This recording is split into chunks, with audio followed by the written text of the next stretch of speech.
Routine training के दौरान सभी कैंडिडेट्स को ड्रिल ट्रेनिंग से होकर गुजरना पड़ता है। ये ट्रेनिंग हफ्ते में 2 दिन होती थी, जिसमें न केवल शारीरिक बल्कि मानसिक ताकत का भी पूरा उपयोग होता था। कमांडर विक्रम, जो कि एक सख्त जान ट्रेनिंग अफसर थे, सभी कैंडिडेट्स को ट्रेनिंग के बारे में समझा रहे थे। यह ड्रिल वास्तविक हालातों को ध्यान में रखकर बनाया गया है, ताकि आप सब लोग अपने आप को जंग में जाने से पहले मानसिक और शारीरिक रूप से तैयार कर सके। हमारा काम सिर्फ एक ताकतवर अफसर नहीं, बल्कि एक अक्लमंद अफसर बनाना है।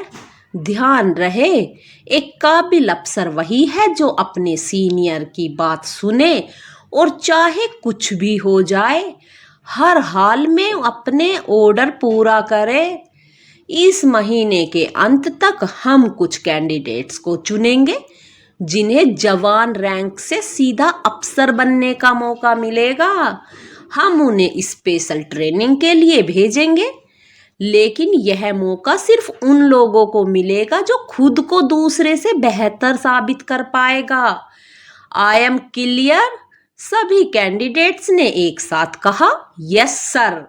विक्रम ने कहा, ओके, तो सब बारी बारी से आए और ट्रेनिंग को पूरा करें। अगर कोई बीच में गिरा तो वो बाहर हो जाएगा। प्रीत के लिए सिर्फ यह उसकी बात नहीं थी, बल्कि वहां मौजूद सभी लड़कियों की इज्जत की बात थी। वो स्कूल से ये सुनते आ रही थी कि आखिर एक लड़की का आर्मी में क्या काम है, पर प्रीत यह जानती थी कि देश की सेवा करना सिर्फ एक बेटे का काम नहीं, बल्कि भारत की हर बेटी का कर्तव्य है। उसे साबित करना था कि कोई लड़की किसी लड़के से कम नहीं है, बल्कि उसके बराबर है। एक एक कर सबकी बारी आई। पूरी ड्रिल ट्रेनिंग में ऊंची ऊंची दीवारों को फांदना होता था, एक रस्सी के सहारे लंबे हिस्से को पार करना होता था, जो कि काफी ऊंचाई पर होता था और जिसके नीचे सिर्फ रेत रहती थी। कमांडर विक्रम पीछे से बराबर नजर रखते हुए, और जो गलती करता था उसे तुरंत बाहर कर दिया जाता था। आर्मी की कठिन ट्रेनिंग का मतलब ही था सारे जवानों को शारीरिक रूप से इतना मजबूत कर देना कि बड़ी से बड़ी अड़चन भी उनके सामने छोटी नजर आए। कमांडर विक्रम ने कहा, याद रहे कि एक जवान को चाहे कितनी भी सर्दी हो, गर्मी हो, कितनी भी बुरी हालत क्यों ना हो, पैदा हो, लेकिन अपनी ड्यूटी पर पूरी मुस्तैदी से निभाना होती है। ये छोटी सी ट्रेनिंग एक इम्तिहान है, जिसमें हर किसी को पास होना होगा, और जो हमारी ट्रेनिंग में फेल होता है, हम उसे फिर दोबारा कभी आर्मी की किसी भर्ती में बैठने का मौका नहीं देते। याद रहे, यहाँ कमजोरों के लिए कोई जगह नहीं है।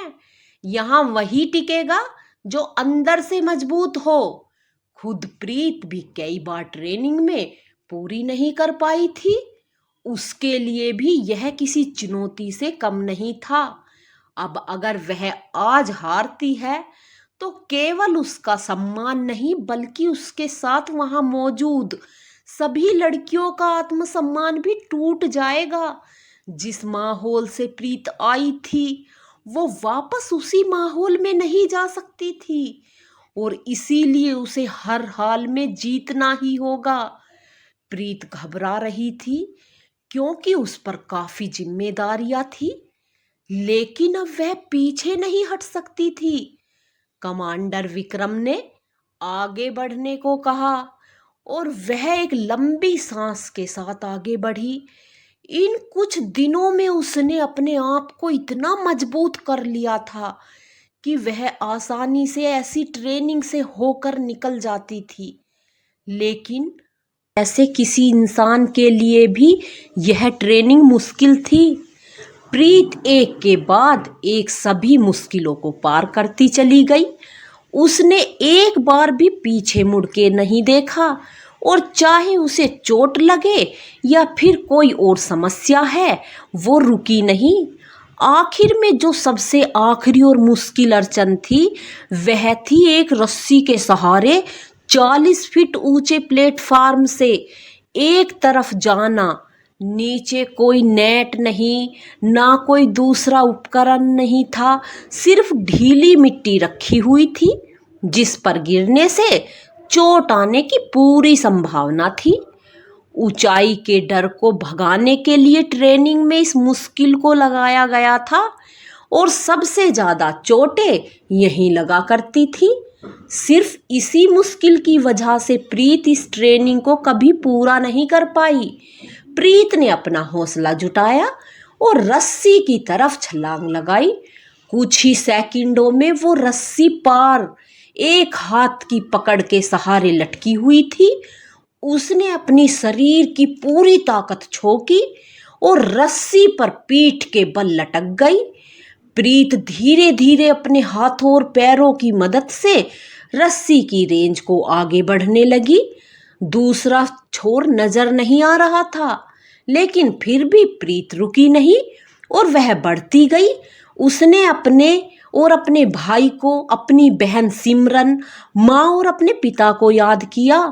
वो रब से प्रार्थना करने लगी कि कैसे भी करके उसे इतनी शक्ति मिल जाए कि वह उसको पार कर दे। उसके मन में अरदास चल रही थी जो उसने बचपन से सीखी थी। जब प्रीत की आंखें खुली तो उसे खुद पर यकीन नहीं हुआ। वह दूसरे छोर पर थी। सभी लड़के जो उसे चिढ़ा रहे थे यह देखकर हैरान थे कि आखिर एक लड़की ने इतनी ताकत कैसे आ गई। ट्रेनिंग का वक्त पूरा हो गया था। अंत में बस एक ही चीज बची थी, वह यह देखना था कि ड्रिल को पूरा करने में सबसे कम समय किसने लिया था। कमांडर विक्रम ने कहा, प्रीत सिंह ढिल्लो सामने आइए। प्रीत आगे बढ़ी। कमांडर विक्रम ने सबकी तरफ देखते हुए कहा, आज सबसे कम समय प्रीत ने लिया है। उसने ठीक किसी जवान की तरह अपने आप को इस स्थिति में डालकर इस पूरी ड्रिल ट्रेनिंग को कंप्लीट किया है। शाबाश प्रीत, तुम्हारे बारे में मैंने बहुत सुना था और अपनी आंखों से देख भी लिया है। उम्मीद है आगे भी तुम ऐसे ही बढ़ती रहोगी। सभी महिला कैंडिडेट्स प्रीत के लिए खुश थी कि इतने कम वक्त में पहली बार ऐसा हुआ था कि कोई उनके लिए खड़ा था। रुड़की के सभी कैंडिडेट्स के ट्रेनिंग की आखिरी दिन चल रहे थे। सभी लोगों को मालूम था कि उन्हीं लोगों में से कुछ चुनिंदा लोगों को ऑफिसर ट्रेनिंग कम एकेडमी चेन्नई में भेजा जाएगा, जो कि मशहूर था भारत के एक प्रसिद्ध और विख्यात ट्रेनिंग एकेडमी के रूप में।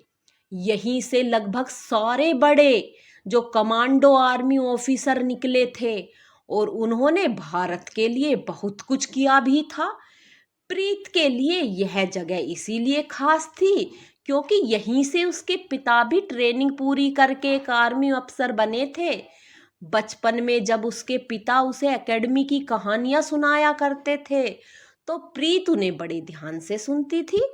कमांडर विक्रम ने कहा, आप सभी लोग जानते हैं कि हमारे देश की ट्रेनिंग एकेडमी बहस बस 4 हैं, लेकिन इस साल के लिए हम लोगों ने एक विशेष ट्रेनिंग स्पेशल को सोचा था। यह ट्रेनिंग जो आप सभी लोगों को दी गई थी, यह देखने के लिए कि आप में से कौन एक आर्मी अफसर बनने के लायक है। हमने 30 कैंडिडेट्स का नाम ऑफिसर ट्रेनिंग एकेडमी में जाने के लिए भेजा है। हमें वहां से अप्रूवल भी मिल गया है। एक एक करके सभी कैंडिडेट्स का नाम लिया गया और उनमें से एक प्रीत भी थी। अपने इस सफर में बस वह एक कदम दूर थी अपने सपने को पूरा करने के लिए। प्रीत के लिए चुनौतियां कम नहीं होने वाली थी, बल्कि और ज्यादा बढ़ने वाली थी।